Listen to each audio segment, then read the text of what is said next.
नमस्कार मित्रांनो, राम राम. आपल्या चॅनलमध्ये तुमचं पुन्हा एकदा स्वागत आहे. आज मी माझं डेली रुटीन तुमच्या संग शेअर करणार आहे. तुम्ही ते कंटिन्यू बघत राहा. बघा तर मग मी सकाळी लवकर उठले होते. लवकर उठल्यानंतर असं बाहेरचं वातावरण इतकं थंड होतं की मस्त होतं. मग मी बाकीची सगळी कामं वगैरे आवरून घेतली. मग मला करायचं होतं स्वयंपाकाची तयारी करत होते मी. स्वयंपाकामध्ये मी बनवणार होते रुद्रसाठी शिरा बनवण्यासाठी मी 1 चम्मच तूप टाकलं. तुपामध्ये रवा भाजून घेतला. रवा भाजून घेतल्यानंतर त्याच्यामध्ये मी टाकणार होते गूळ आणि नमक आणि थोडंसं दूध.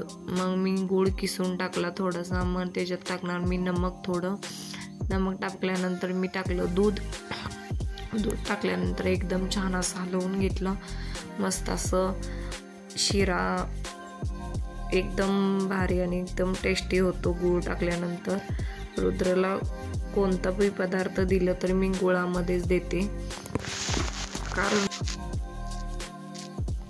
शिरा करून झाल्यानंतर मला करायचं होतं चपाती आणि बेसनची पोळी. मग मी चपाती करण्यासाठी आटा वगैरे लावून घेतला. आटा लावून घेतल्यानंतर आटा ठेवला 5-10 मिनटं मस्त असं मऊ होण्यासाठी. मग मला आता रुद्रला तयार करायसाठी जायचं होतं. मला रुद्रला आंघोळ राहिली होती. रुद्रचं मेकअप वगैरे सगळंच राहिलं होतं. मग रुद्रचं आंघोळ केल्यानंतर रुद्रला कपडे वगैरे घातल्यानंतर केस वगैरे विचारून दिले. नंतर मग टिका वगैरे लावल्यानंतर रुद्रला जेवायला दिलं. जेवणामध्ये रुद्रचं शिरा दिला रुद्रला. मग रुद्रने शिरा खाल्ला. मग पाणी वगैरे पिल्यानंतर तो पोरांनी खेळायला गेला. इतका आगाऊ झालाय की तो खाताना सुद्धा त्याला मोबाईल बघायला लागतो. मग नंतर मला बेसनची पोळी करायची होती म्हणून मी बेसन घेतलं. त्याच्यात नमक टाकलं. मग जिरे टाकले. थोडीशी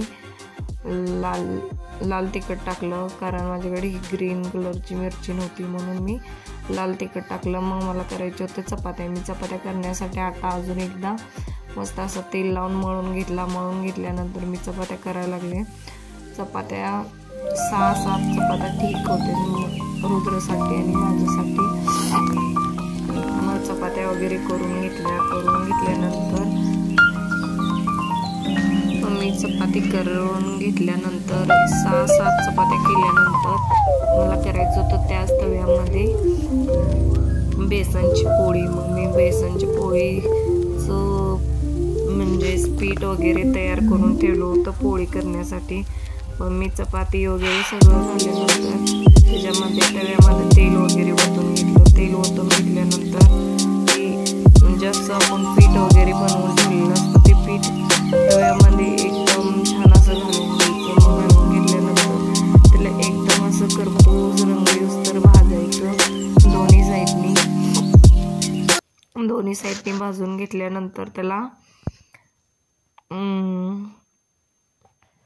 थोडंसं वरून अजून थोडकी तेल सोडायचं. तेल सोडल्यावर एकदम छान असं भाजून घ्यायचं. मग एकदम छान असं भाजून घेतल्यानंतर मला गॅस वगैरे धुतला. मग गॅस वगैरे धुतल्यानंतर पुसून वगैरे ठेवल्यानंतर मला घासायचं ती भांडी घासण्यासाठी मी भरून ठेवले होते. मग मी गेले घर वगैरे झाडून काढल्यानं मला जायचं होतं शेळ्यांच्या शेडमध्ये. मग मी गेले शेडमध्ये गेल्यानंतर कोंबड्या सोडल्या. शेळ्या सोडायच्या होत्या. शेळ्यांना पिल्लांना पाजायचं होतं शेळ्यांना म्हणून ते पाजले.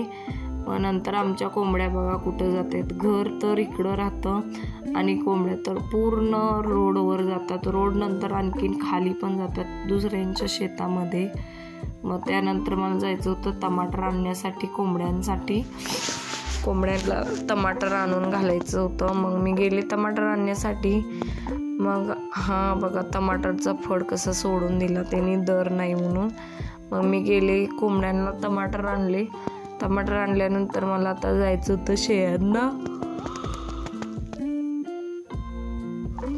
मग मक्का वगैरे आणण्यासाठी. मग मक्का वगैरे आणून घातली त्यांना. मग मला भांडी आणि कपडे धुवायचे होते. मग मी कपडे आणि भांडी धुवत होते. मग धुतल्यानंतर आज आमोशा होती. मग आमोशा असल्यामुळं मी गाडी वगैरे धुतली, पूजा करून वगैरे घेतली. Bye bye. कसा वाटला ब्लॉग?